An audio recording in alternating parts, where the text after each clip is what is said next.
Distraction is not something that attacks you. It does not arrive suddenly from the outside to steal your attention. Distraction is invited. It enters only when the mind is unaware of itself. This is why the real problem is not noise, technology, or constant demands. The real problem is unawareness. Most people blame distraction on their environment. They say there is too much happening, too many messages, too many responsibilities.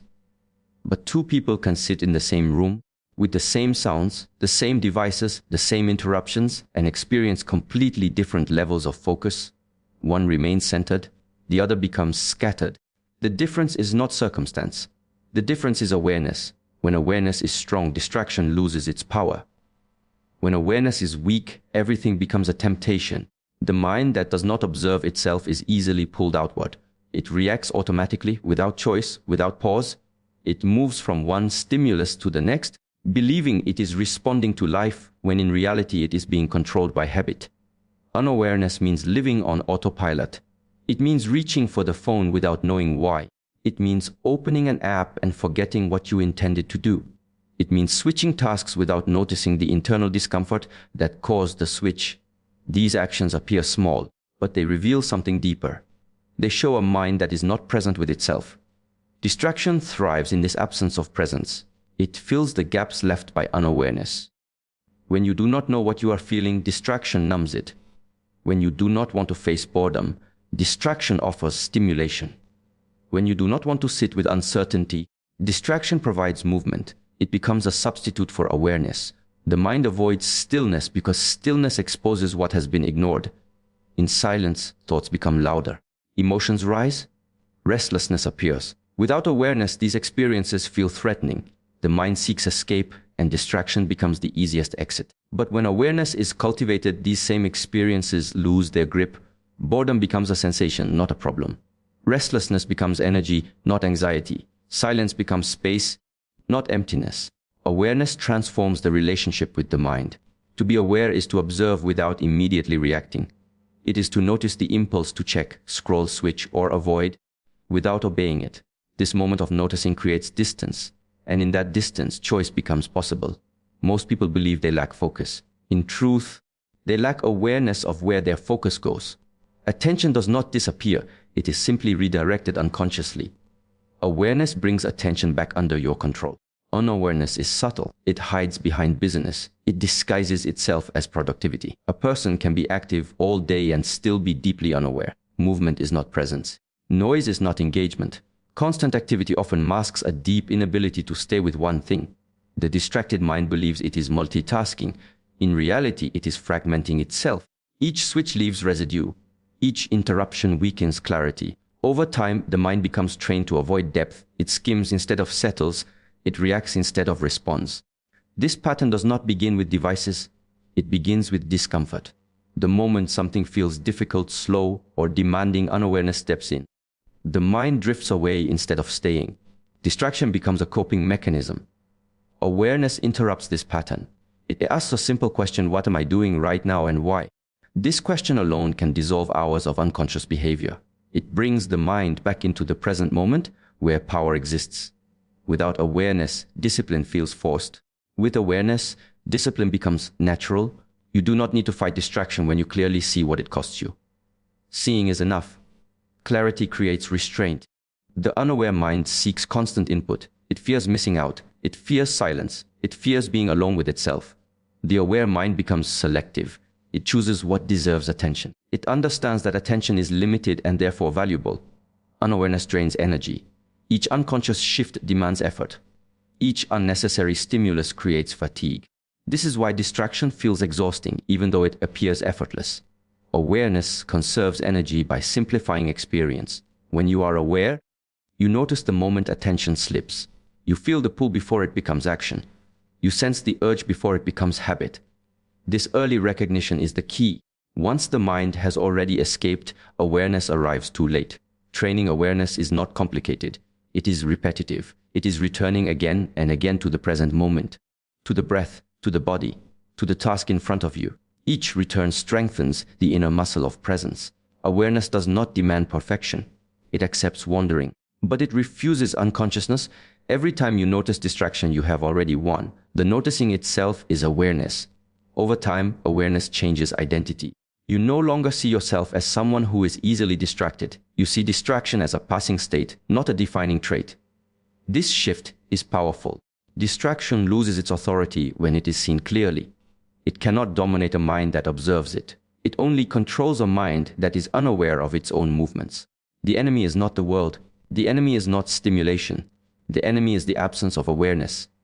And when awareness is present, even in small amounts, the grip of distraction begins to loosen. The mind starts to settle, attention returns to its source, and focus becomes a byproduct of clarity rather than force. Your attention is not a minor skill. It is not a productivity trick or a mental technique. Your attention is your life force.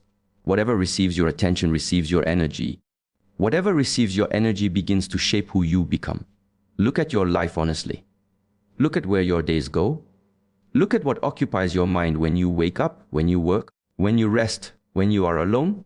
These are not neutral moments. They are investments. Every moment of attention is a decision, whether you are aware of it or not. Most people think time is their most valuable resource. Time is important, but time without attention is empty. You can have hours available and still create nothing meaningful. Attention gives time its weight. Without attention, time slips away unnoticed. Where attention flows, identity forms. If your attention is constantly consumed by comparison, your sense of self weakens. If your attention is absorbed by fear, anxiety grows. If your attention is trained on growth, discipline strengthens. Attention feeds what it touches.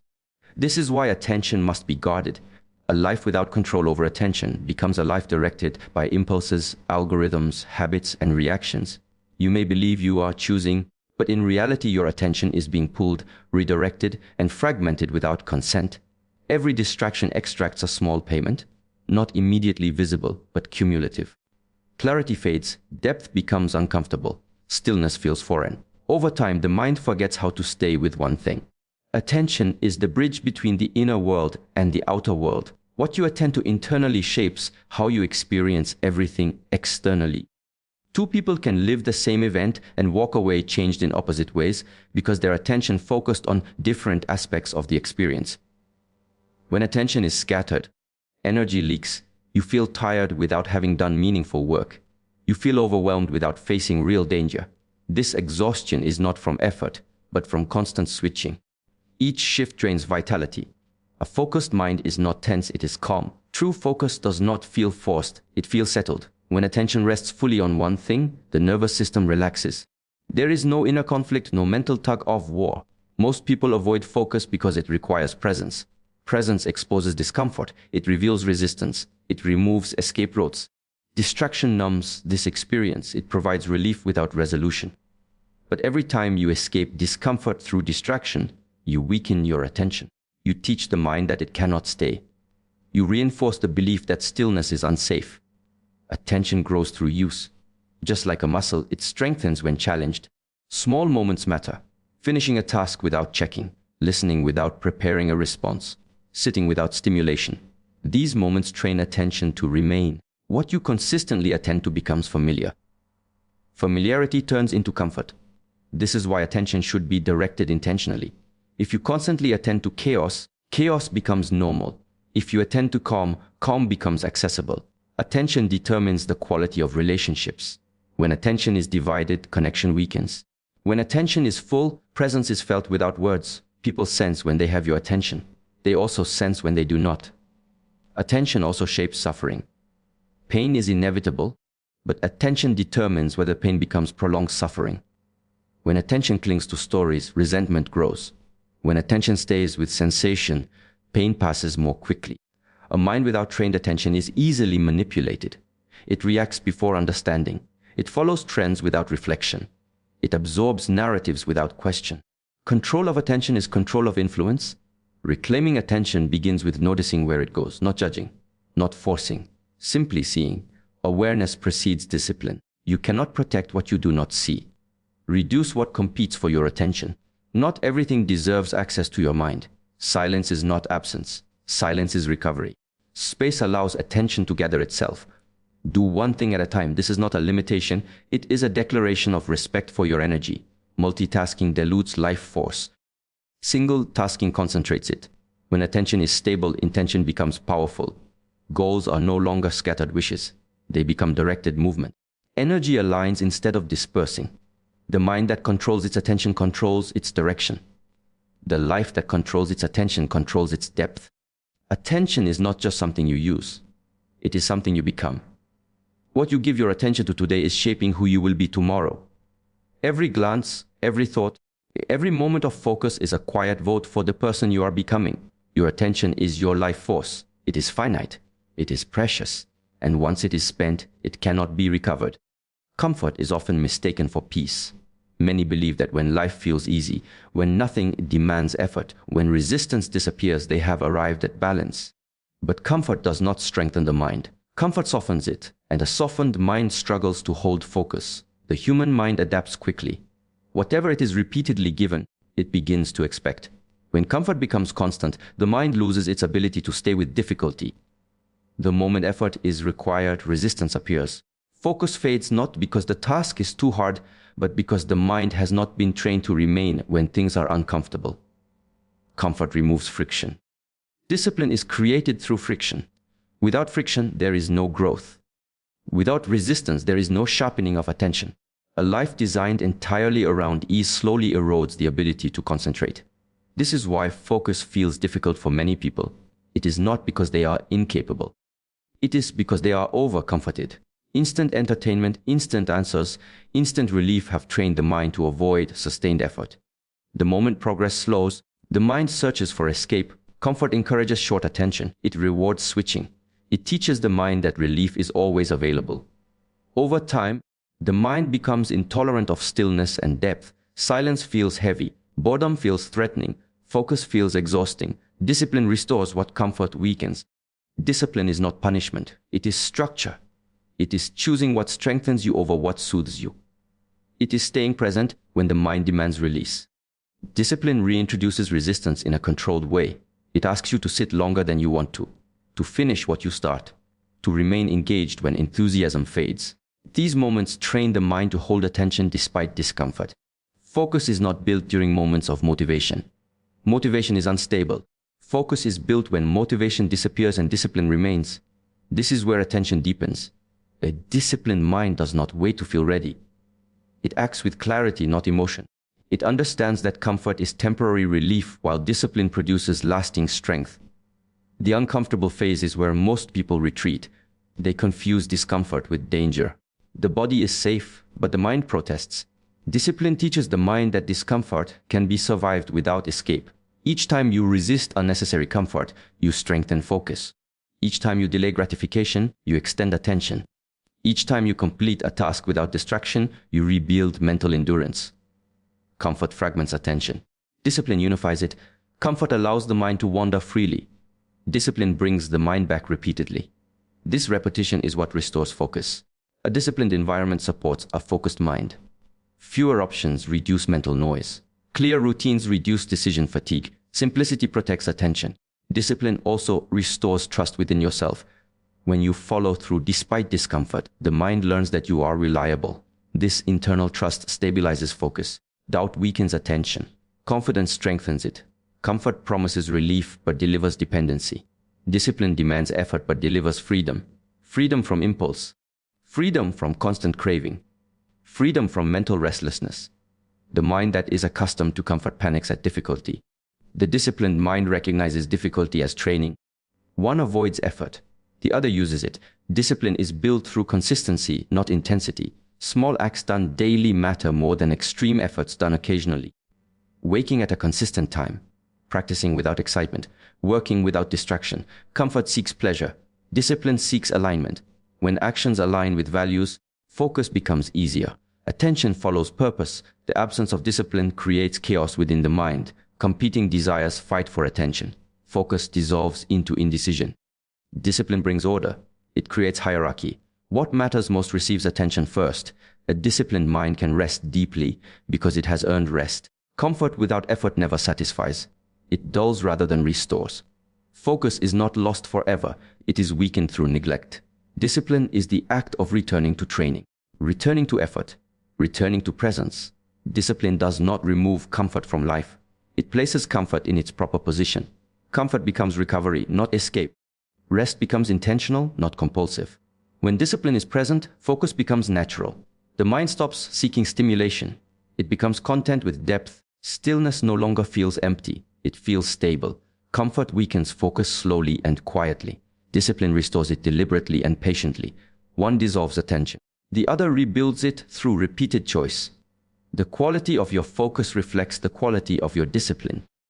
And the quality of your discipline reflects the standards you set for yourself.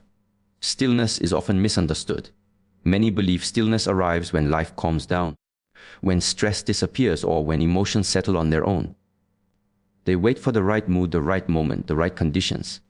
But stillness does not come from circumstances. Stillness is a skill, and like any skill, it must be trained.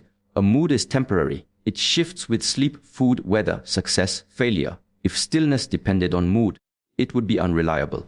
Some days you would feel calm, other days restless, and you would remain at the mercy of external forces. A skill, however, is stable.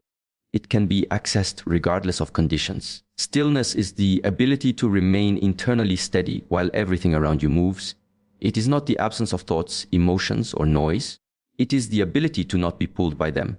This ability does not appear spontaneously. It is built through repetition and discipline. The modern mind is rarely still. It is constantly stimulated, informed, entertained, and interrupted. This constant input trains the mind to expect movement. When movement stops, discomfort arises, restlessness appears, anxiety grows. This is not because stillness is harmful, but because the mind is untrained. An untrained mind associates stillness with emptiness.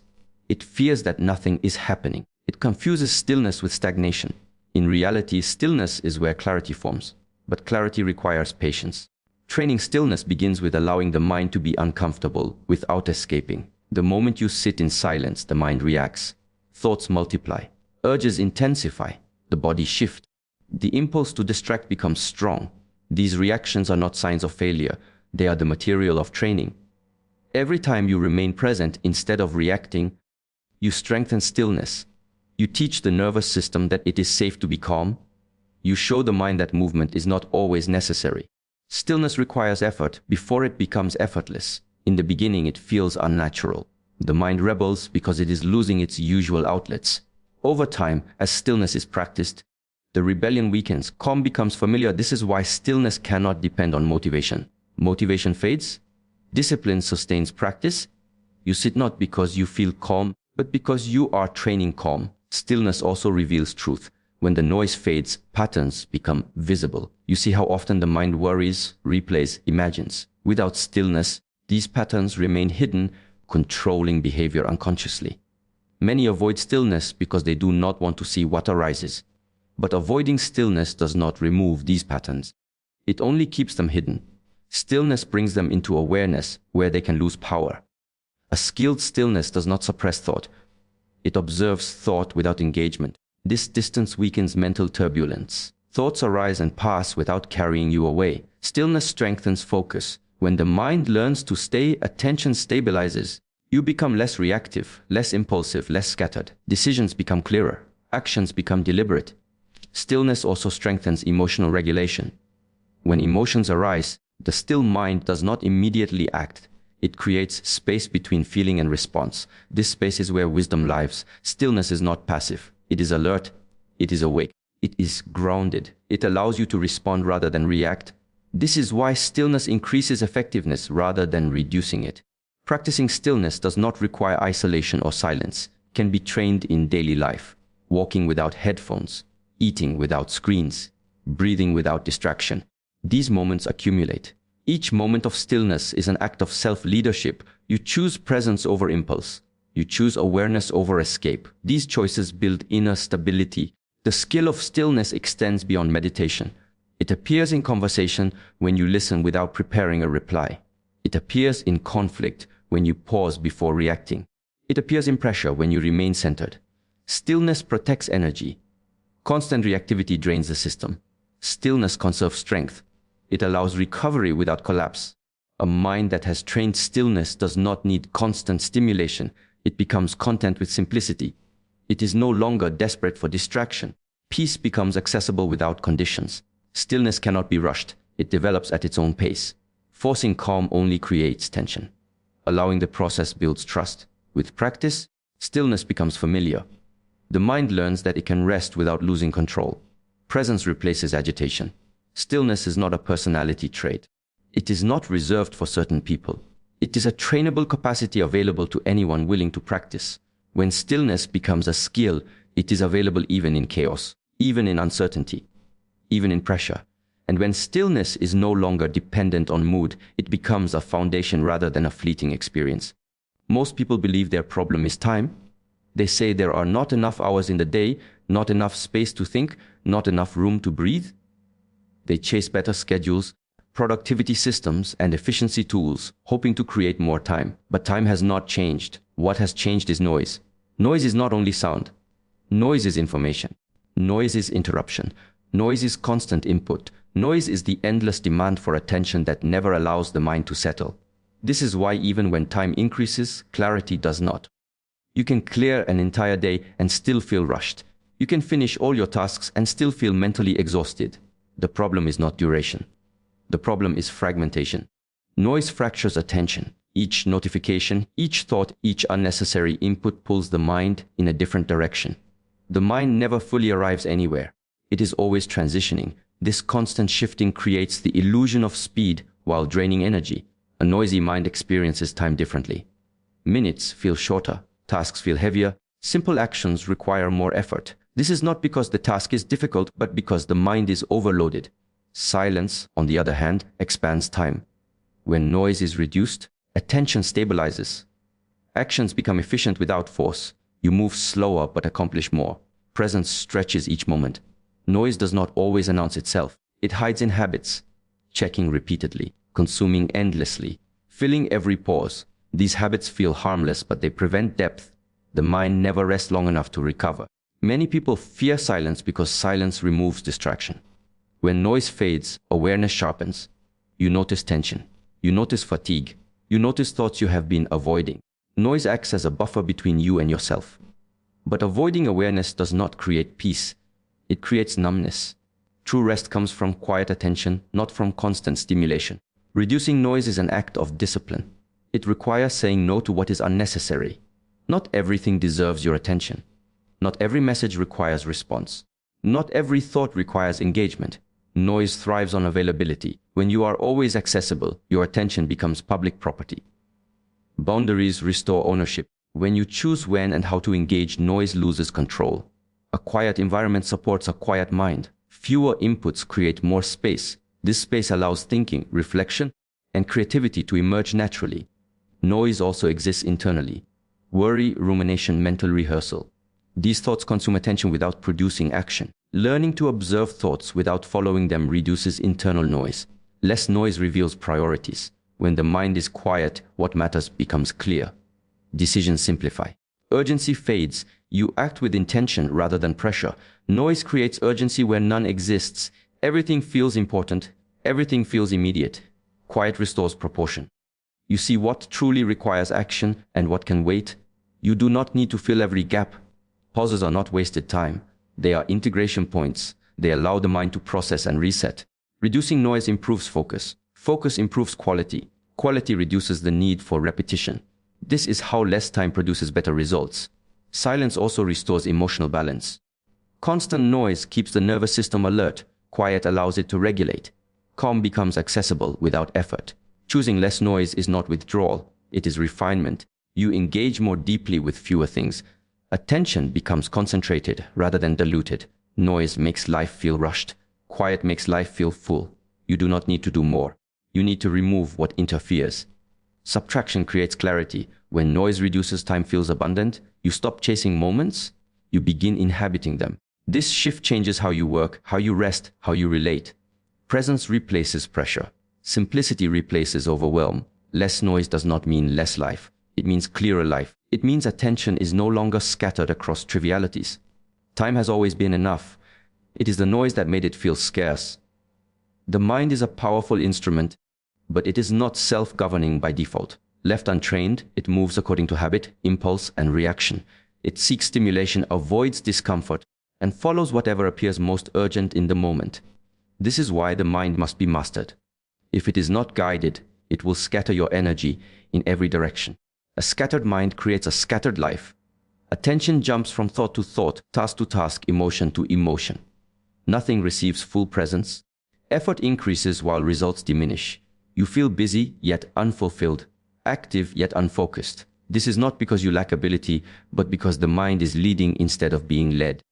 Mastery does not mean control through force. It means understanding. It means seeing the patterns of the mind clearly enough to no longer be dominated by them. The mind reacts automatically until awareness interrupts the cycle. The untrained mind believes every thought deserves attention. Every impulse feels urgent. Every emotion demands action. This creates constant movement. The mind rarely rests because it is always chasing or resisting something. When the mind is not mastered, it becomes a source of exhaustion. Thoughts repeat. Worries multiply. Imagined futures drain energy. Replayed pasts consume focus. None of this produces clarity, yet the mind continues because it has not been trained to stop. Mastery begins with observation. You learn to watch thoughts instead of following them. This distance weakens their grip. A thought loses power when it is seen rather than believed. Awareness reveals how often the mind exaggerates. Small problems become large. Minor discomfort feels intolerable. Urgency appears without necessity. Seeing this clearly reduces reactivity. The mind also seeks comfort. It avoids effort and chooses familiarity. This is useful for survival, but destructive for growth. Mastery requires the ability to stay with difficulty without escape. Training the mind is similar to training the body. Repetition builds strength. Consistency creates stability. There are no shortcuts. Each moment of returning attention is a repetition. The mind resists training. It will produce excuses, distractions, and doubts. This resistance is not a sign to stop. It is a sign that training is working. Without mastery, emotions dictate behavior. Anger leads to reaction. Fear leads to avoidance. Desire leads to impulse. With mastery, emotions are felt without immediate action. Space appears between feeling and response. This space is freedom. In that space, choice exists. You decide how to act rather than being driven by the mind's momentum. A mastered mind can focus deeply. It can stay with one task until completion. It can tolerate boredom, frustration, and uncertainty. These abilities are not innate. They are trained. The mind scatters attention because it has been rewarded for doing so. Constant stimulation has conditioned it to seek novelty. Mastery requires withdrawing that reward. You stop feeding unnecessary impulses. Silence becomes an ally. Stillness becomes training. In quiet moments, the mind reveals its habits. You see how often it wanders? Each time you bring it back, you strengthen control. Mastery also requires simplicity. Too many choices overwhelm the mind. Clear priorities reduce mental noise. When the mind knows what matters, it scatters less. A mastered mind does not need constant validation. It becomes internally anchored. Approval loses its grip. Comparison fades. This mastery changes how you experience life. Pressure decreases. Focus increases. Decisions become cleaner. Energy is conserved. Without mastery, the mind lives in reaction mode. It is always responding, rarely directing. With mastery, intention replaces impulse. The goal is not to eliminate thought. The goal is to direct it. A sharp mind is not a noisy mind. It is a clear one. Mastery is built quietly. No one sees the repetitions. No one notices the moments of restraint. But these moments accumulate. Over time, the mind becomes an instrument rather than a dictator. It serves purpose instead of scattering energy. When the mind is mastered, attention stays where you place it. Effort becomes effective. Presence becomes natural. If the mind is not mastered, it will continue to pull you apart, divide your focus, drain your energy, and scatter your life in directions you did not consciously choose.